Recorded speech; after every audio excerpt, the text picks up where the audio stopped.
सुना बंधु, एगो और महारथी आ गईले रथ लेवे। तनिक इनका भी हमार परिचय दा।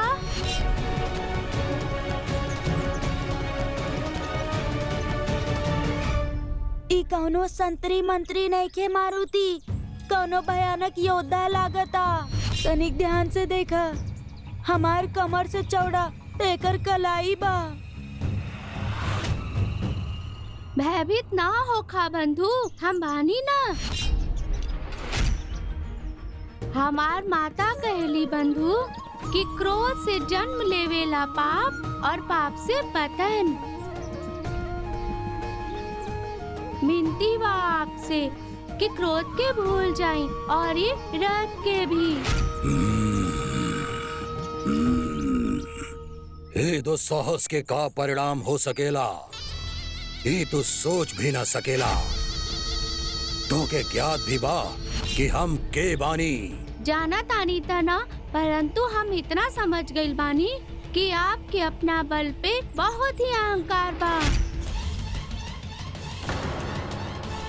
अहंकार तक शक्तिशाली के कहना होखेला, और इस समय ई धरा पे हमरा से शक्तिशाली और केहू नहीं के।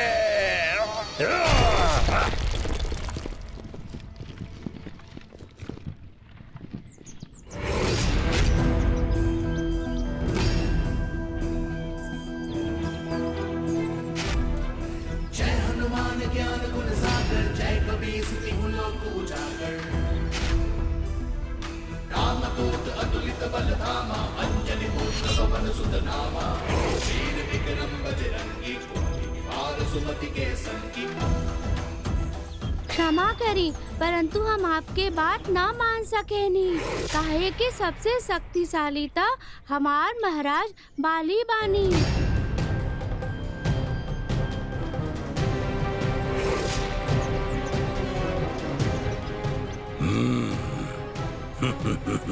अच्छा, मिलल बाड़ा तू कभी उनसे? मिली था ना, परंतु उनके बल और यश के असंख्य कथा सुनने वाली अपना माता पिता से। के बानी तोहार माता पिता, उनकर परिचय हम अवश्य जाने चाहा।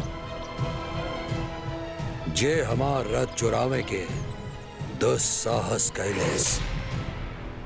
हम सुमेरु राज के श्री और देवी अंजनी पुत्र मारुति बानी।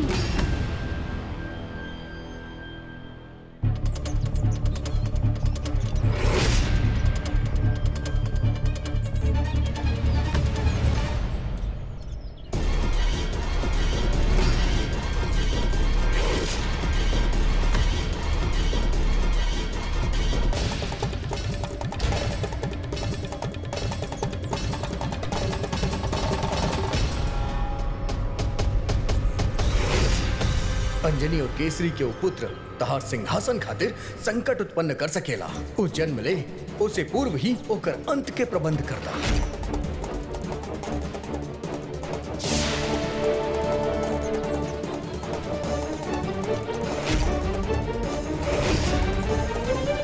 कौन सोच में पड़ गई नी आप? अच्छा ठीक बा, यदि रथ के हमसे अधिक आवश्यकता आपके बा तो आप ले ली। चला बंधु चला।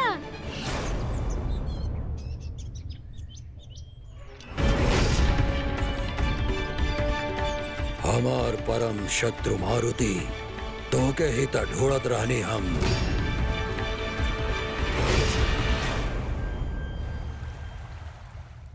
का मारुति स्वयं रथ चला के वन की ओर जात रहलन?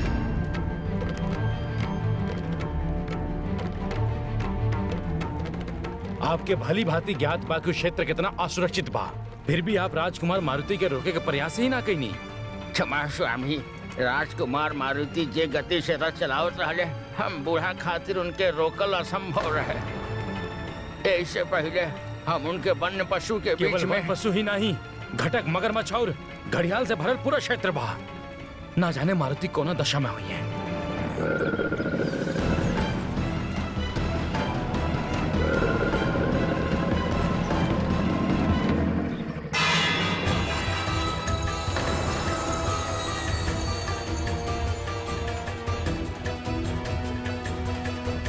मगरमच्छ? भाभी, अंजलि का भाई मारुति संकट में बनी। का कितना सुंदर ताल बा बंधु। बड़ा आनंद आई।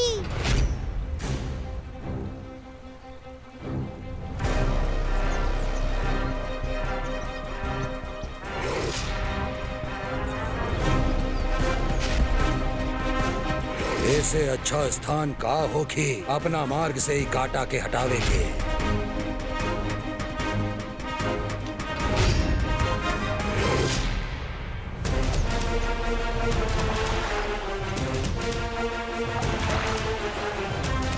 अब तोहार मृत्यु निश्चित बा।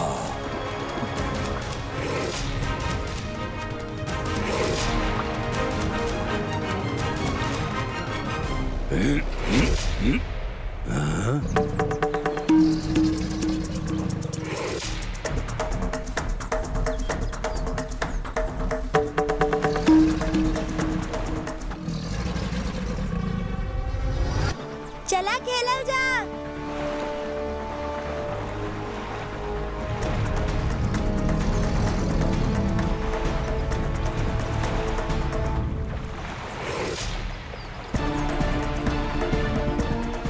इतना अलौकिक बालक अपना आवे वाला संकट से अनभिज्ञ कैसे?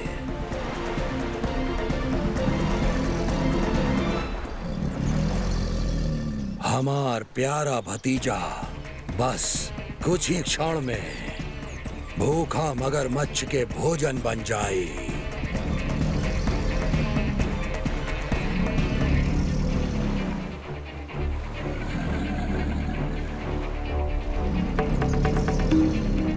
का भइल मित्र?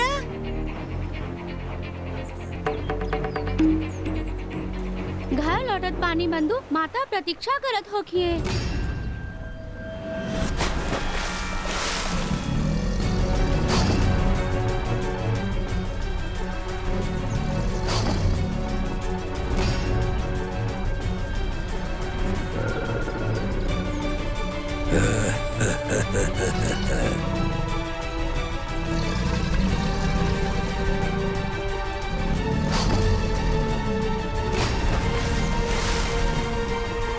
जा यहाँ से बंधु जा।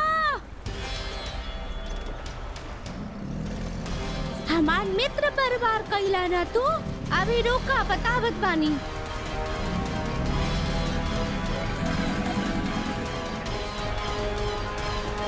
कई लोग के न तू अपना शिकार बनवले बाड़ा, परंतु आज तहार सामना मारुति से बा दुष्ट। अब तू कैसे बचबा मारुति? तनिक हम भी ता देखी।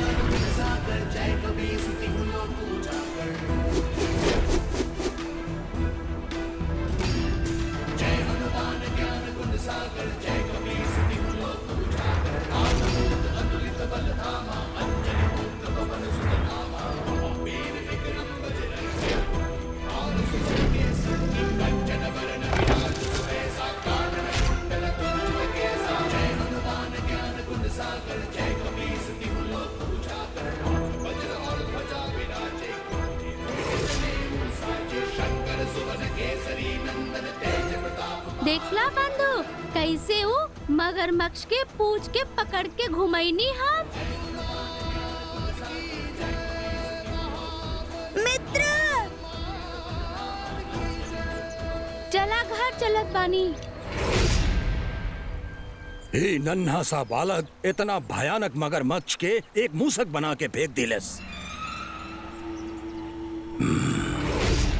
देखे में छोटा बा परंतु घाव भयानक करेला।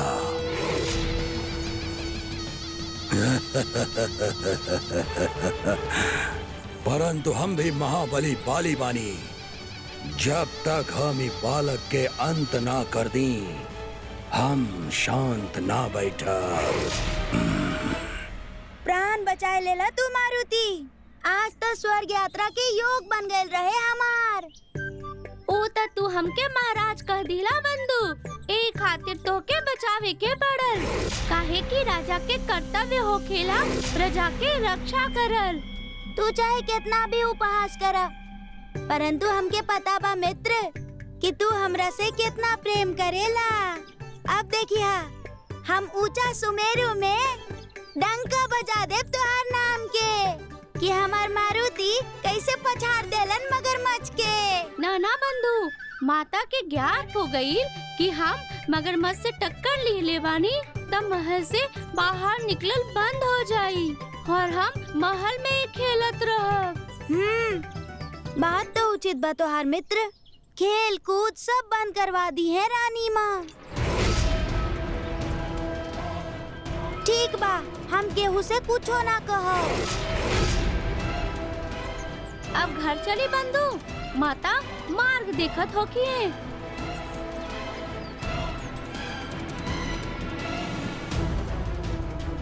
आवा मारुति, तुहार माता से अधिक प्रतीक्षा हमके बा तुहार।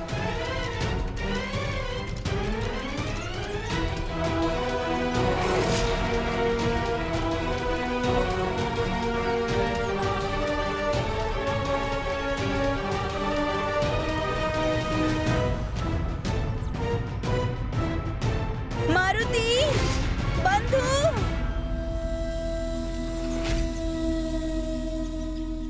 पुत्र मारुति। मारुति,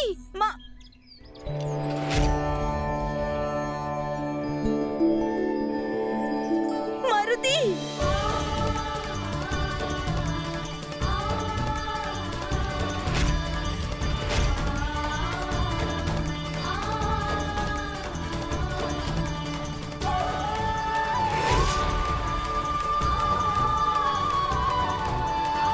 आप तो हमरा से कहले रहनी कि आप नदी किनारे खेले जा रहल बानी, फिर इतना घना वन में ई ताल के समीप का करल बानी आप?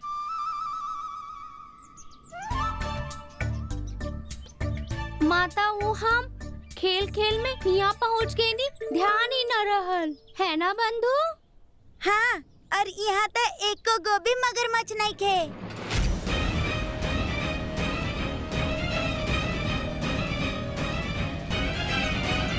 मगरमच्छ। माता ई कह रहल बाकी ई ताल में कौनो मगर मछली नहीं खे। मारुति, पिछला बार के दंड आप भूल चुकल बानी ना कि शरारत कुछ कम ना भइल बाप के। ये उचित नहीं खे पुत्र। हमने आप पर कोनो रोक टोक ना लगावे नी, एकर अर्थ ही नहीं खे कि आपन प्राण के संकट में डाल दिया आप।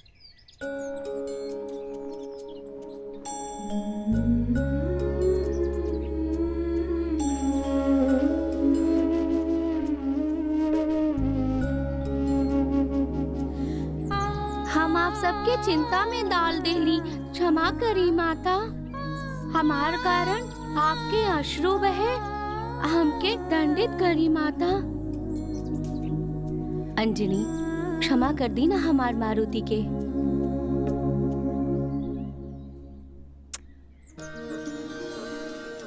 आप हमरा के ना रोलेनी। हमारी जौन आपके प्रति प्रेम बाना, उहे हमार शत्रु बा। बस ही प्रेम हमरा के आपके खातिर व्याकुल कर देवेला।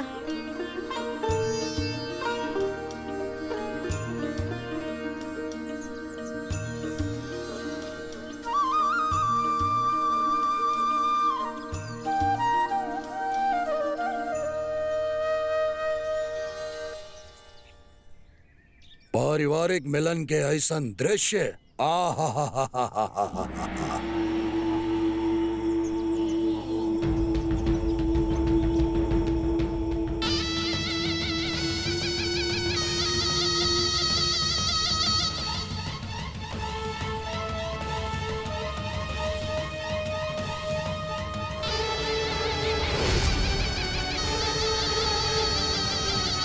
प्रणाम महाराज पाली। प्रणाम भ्राता।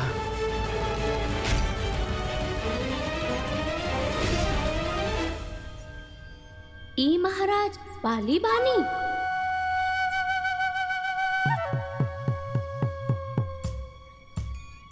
सीधा महाराज बाली से जाके भिड़ गईला। अब तब बेटा बंधु दुर्गति ही दुर्गति बा। हृदय भरा वेला ही देख के कि हम भी यही परिवार के एक सदस्य बानी। हम आपके बता ना सके नहीं महाराज, आपके देख के कितना प्रसन्नता हो रहा बा।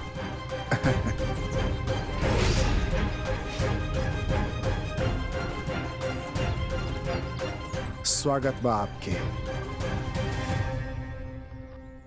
भ्राता, 5 वर्ष के पश्चात लौटल बानी आप। स्वागत बा आपके।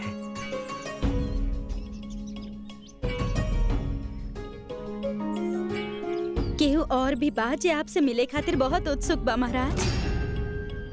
ई बाड़न आपके प्रिय भतीजा मारुति। इनका पिछला बार आप तब देख ले रहली जब ये इतना सा रहले।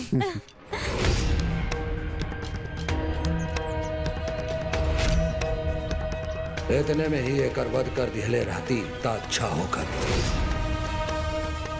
मारुति, ई बानी किष्किंधा के अधिपति वानर राज बाली, अर्थात आपके काका श्री। आपके वीरता के कथा सुन सुन के ये आपके भक्त बन चुकल बा। मारुति, प्रणाम करा। प्रणाम काका श्री। आशीर्वाद देत बानी तोके कि तोहार आयु हमके लग जाए प्रिय भतीजा। का तेज बा काका श्री के मुखमंडल पे, ऐसे ही ना महाबली कहलावेलन।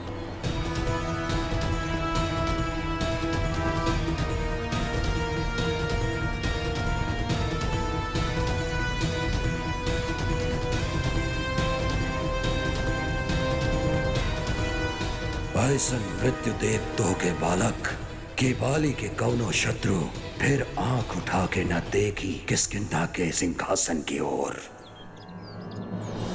तो भी बानी हमार चंचल नटखट भतीजा मारुति। इनसे तो हमार परिचय हो चुकल बा, वो भी अति भव्य। कैसे महाराज?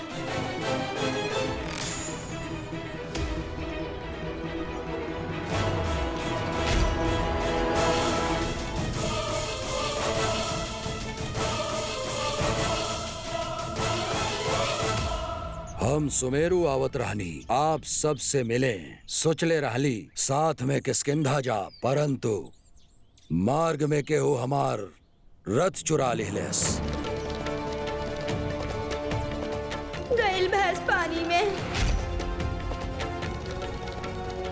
मारुति, आप महाराज के। देवी अंजनी, यह तो आयुबा उछल कूद करें के। ईता बालपन के श्रृंगार हो खेला। जी। यदि आप गला लगवले काका श्री, हम तब ही मानब कि आप हमके क्षमा कर दीहने। हमरा गला के हड्डी के हमसे गले मिले के बाद वाह रे नियति, अद्भुत तहार खेल।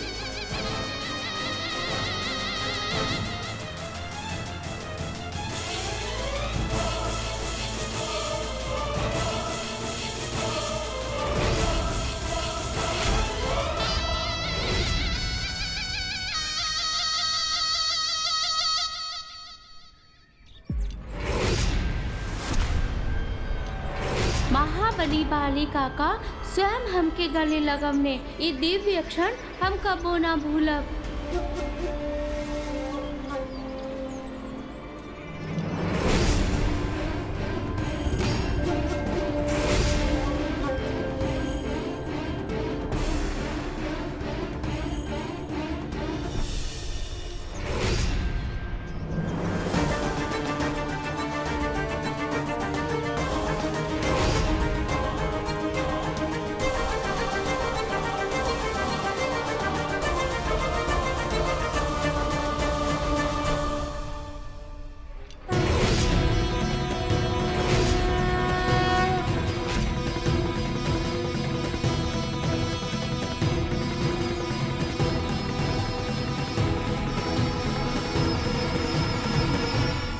आपके आलिंगन करके हमरा हृदय के शांति मिल गई मारुति। हमार सौभाग्य बा काका श्री कि आपके अंततः दर्शन हो ही गईल।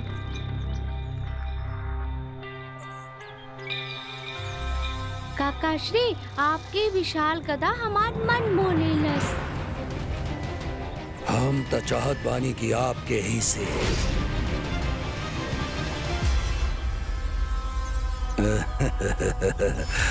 ऐसे भी श्रेष्ठ गदा भेंट करी।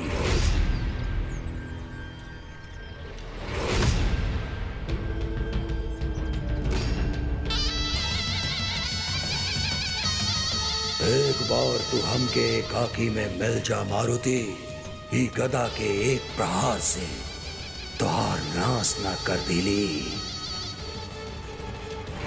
तो हमार नाम भी बाली नहीं के।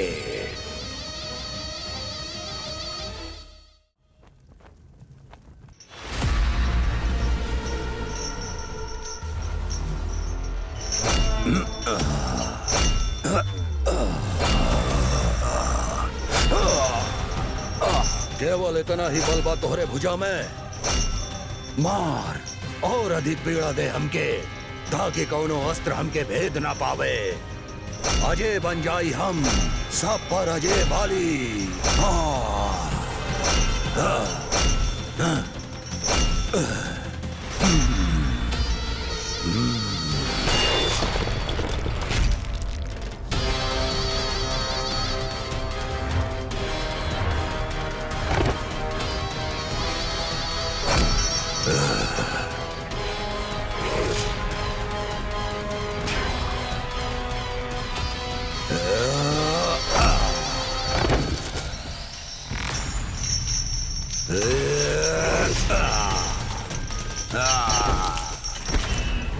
वो हमारे सम्मुख रहल, हमार सबसे बड़ा शत्रु, और हम कुछ ना कर पाईनी।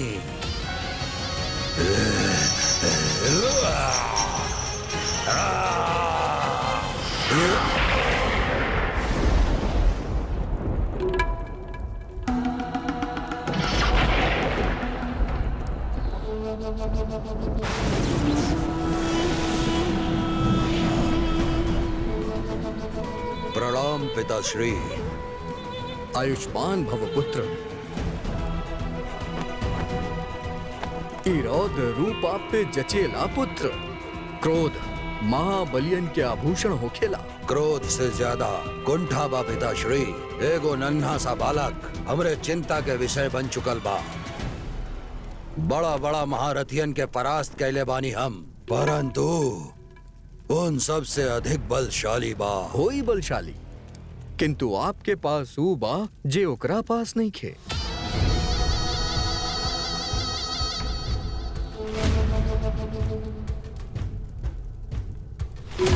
छल, बल और कौशल के साथ साथ आपके पास छल भी बा। सिंह के समान आक्रामक, सर्प के समान कुटिल, दोनों के गुण बा आपके पास। यही कारण तो आप अदम्य बानी, महावीर बाली।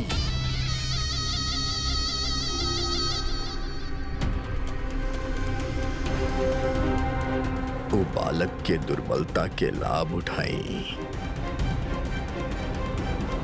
कौन सी दुर्बलता पिताश्री? भोलापन। उस सरल निश्चल बालक के का हस्ती आपके सामने पुत्र। यदि आपके पास कोनो योजना बा पिताश्री तो आप विस्तार से बताएं।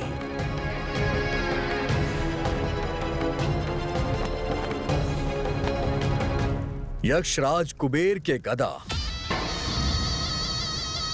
कदाचित आपके कुबेर के एगो रहस्य ज्ञात नहीं थे। हम बतावतानी, आपन पूर्व जन्म में यक्षराज कुबेर एगो चोर रहले। एक बार वो एगो धनी के घर से धन चुरा के भागत रहले के प्रहरी लोग उनके देख ले। उनसे बचे खातिर वो एगो मंदिर में छुप गईले।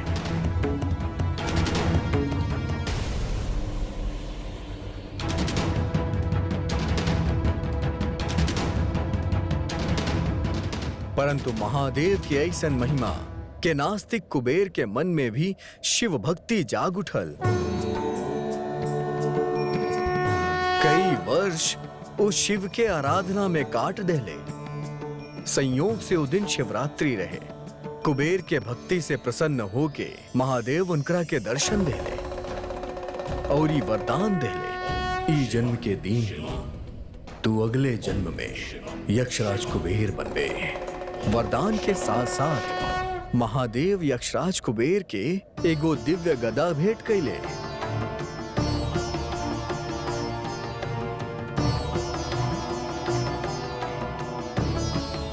और कहले ई गदा के जे स्पर्श करी वो भस्म हो जाई। तब पिछले कल्प के देवासुर संहार के पश्चात कुबेर विश्राम करे के मन बना ले और पाताल लोक में वो गदा के रख दे ले। तब से वो गदा ओइजे हा। किंतु पाताल लोक के मार्ग अति दुर्गम बा पुत्र।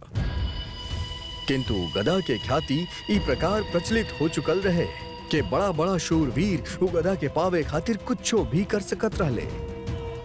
कितना पराक्रमी योद्धा कितना वर्ष से यह प्रयास में लागल बाड़े।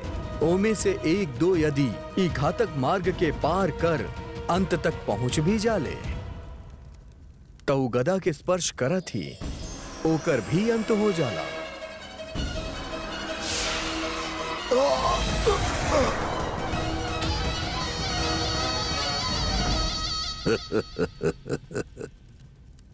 हमरे परम शत्रु के अंत करे के खातिर ऐसे अच्छी योजना का हो सकेले पिताश्री?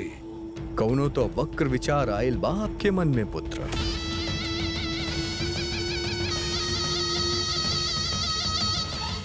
कौनो तरह से वो मायावी बालक के किष्किंधा लेके आवे के होगी। एक बार वो किष्किंधा आ जाए फिर लौट के ना जाई।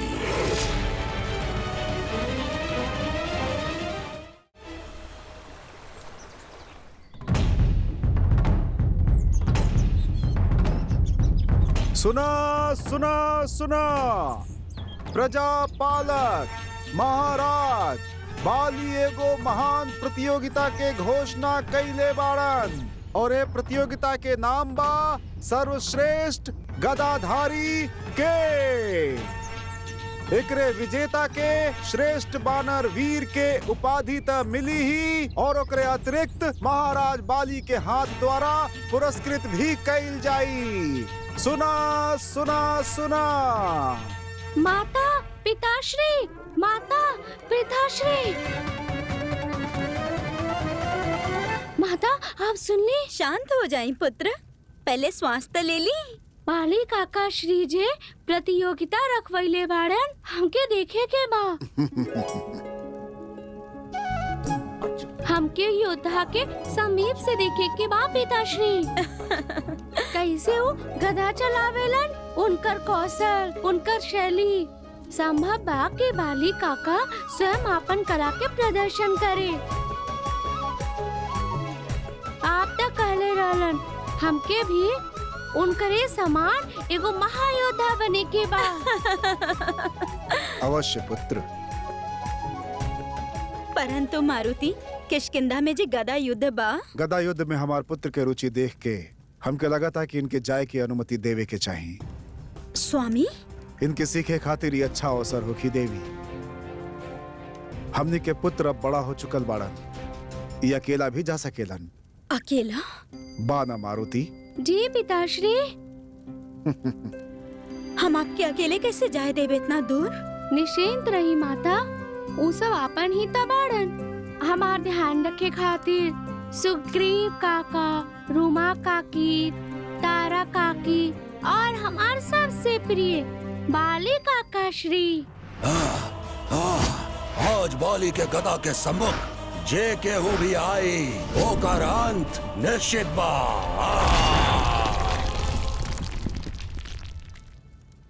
वो आई, अवश्य आई। महाराज, आप इतना विश्वास से कैसे कह सकेनी कि राजकुमार मारुति प्रतियोगिता खातिर यहाँ अवश्य आई? हमरे गदा के प्रति होकर ही आकर्षण देख के हम समझ गए रानी सुकेतु कि शिकार खुद ब खुद जाल में फंस जाई। केवल चारा डाले के ही विलंब बा। आप रह ले हमरा से इतना दूर। माता, आप हमार जाय से दुखी बानी त हम न जाई।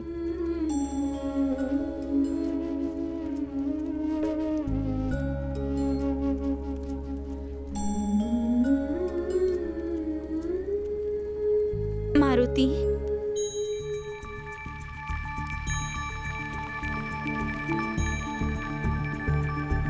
नाना पुत्र, हमरा के त आप पर गर्व ही होखी।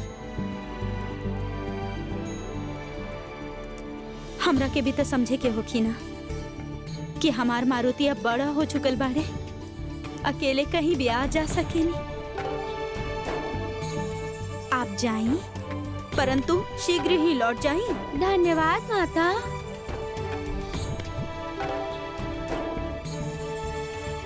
वहाँ केहू के तंग मत करिहा। महाराज, महाराज, राजकुमार मारुति किष्किंधा पधार चुकल बाड़े।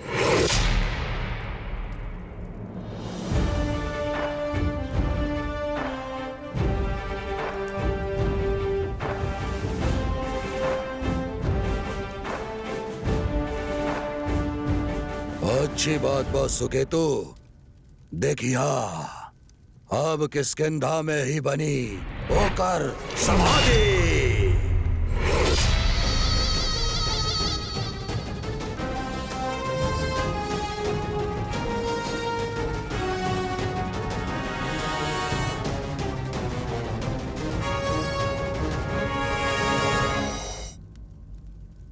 पुत्र मारुति, प्रणाम काकी।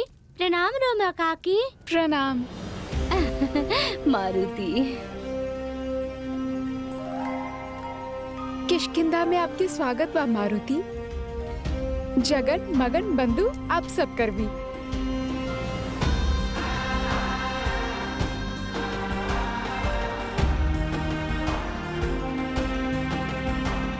हम आपके बता न सकेनी कि आप सबके इज्जत देख के हम कितना प्रसन्न बानी।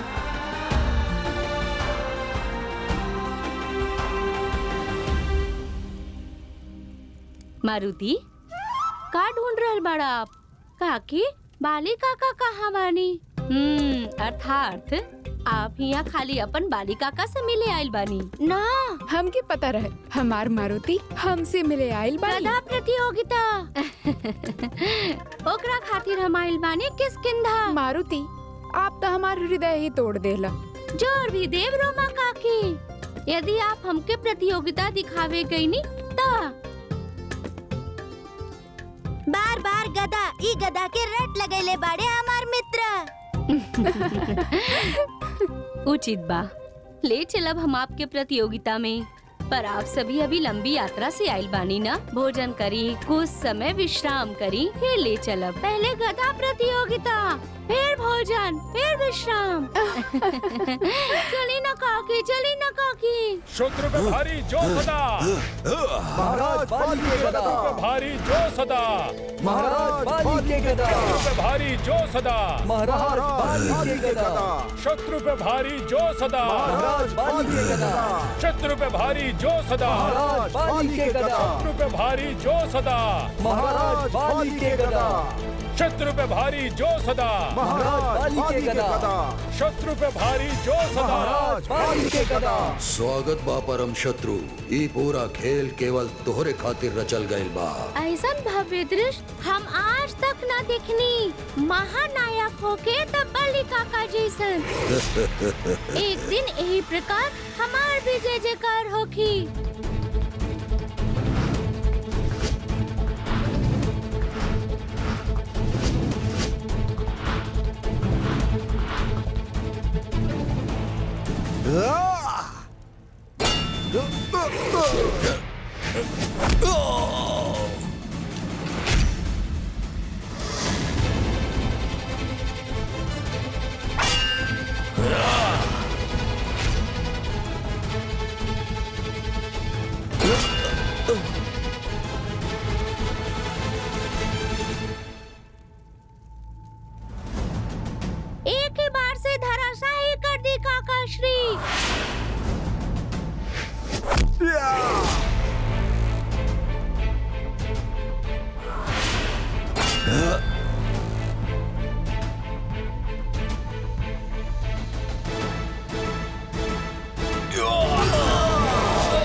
वाह का बात बा काका श्री, एक तो कुशल योद्धा, ऊपर से उत्कर्ष गदा।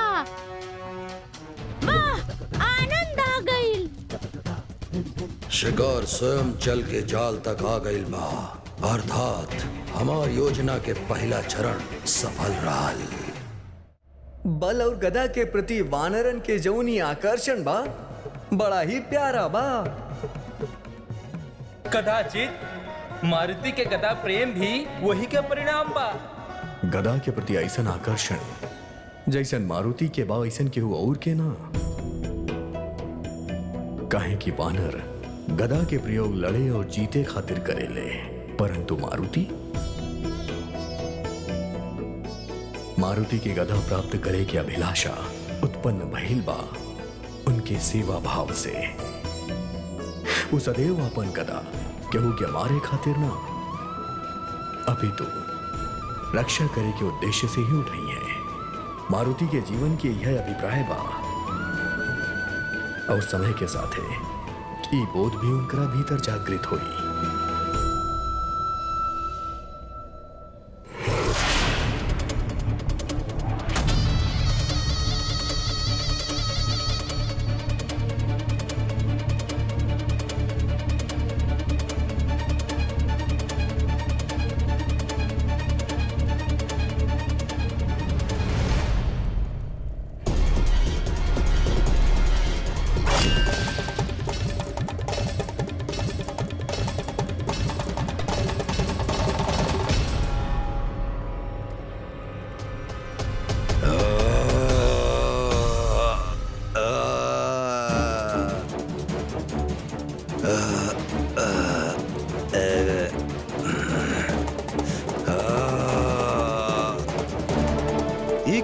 महाराज बाली के ते घेर लेलन, कहीं महाराज बाली के तो कदापि ना। महाराज बाली के एक ही प्रहार सहस्त्र योद्धा के प्राण लेवे खातिर पर्याप्त बा।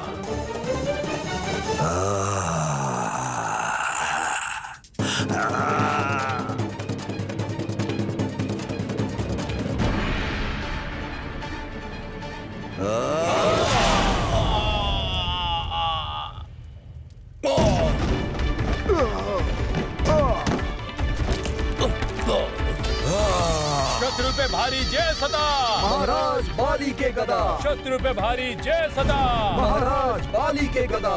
शत्रु पे भारी जय सदा, महाराज बाली के गदा। शत्रु पे भारी जय सदा, महाराज बाली के गदा। कहत रानी नहा जीता बाली काका की होखी। यह गदा के द्वारा हम तो के सम्मोहित कर लेले बानी मारुति। अब तू है करबा जे हम का। तीनों लोकों में जय जयकार ऐसन बा बाली काका के वार। तीनों लोकों के ता ज्ञात ना, परंतु पाताल लोक के तुहार प्रतीक्षा बा, जहां हमरे हाथ से तुहार अंत होके वाला बा। हमार प्यारा भतीजा मारुति।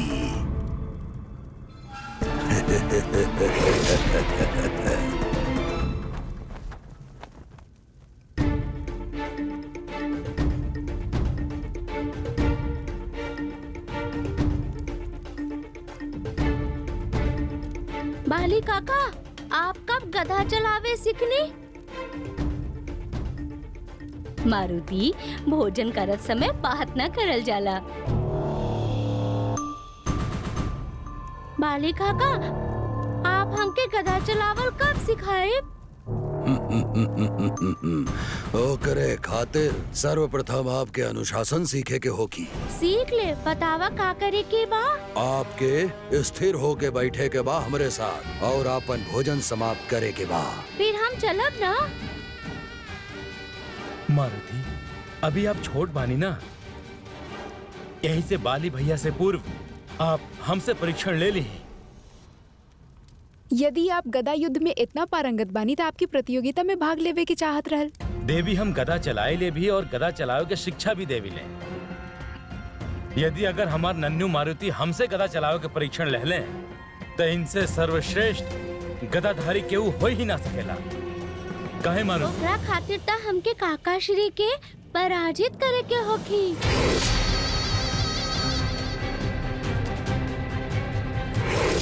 ईश्वर करे वो दिन शीघ्र आवे।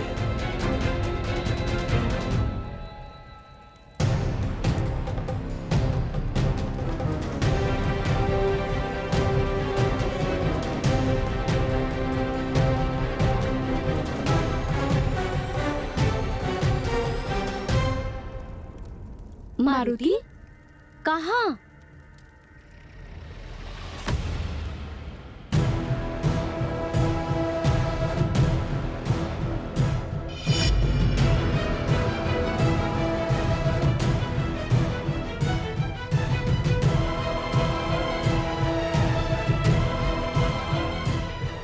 यदि एकर भार थोड़ा बढ़ावल जाए तब प्रभाव अधिक होगी।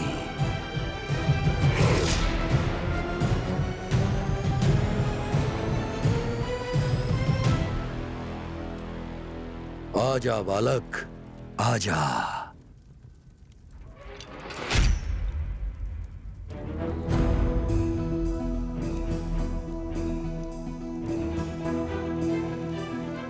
ज्ञान ज्ञान गुण सागर जय कपीस तिहु लोक उजागर कामकोट अतुलित बल धामा अंजनी पुत्र हमरे गदा के प्रति तोहार आसक्ति ही तोहरे अंत के कारण बनी भतीजा।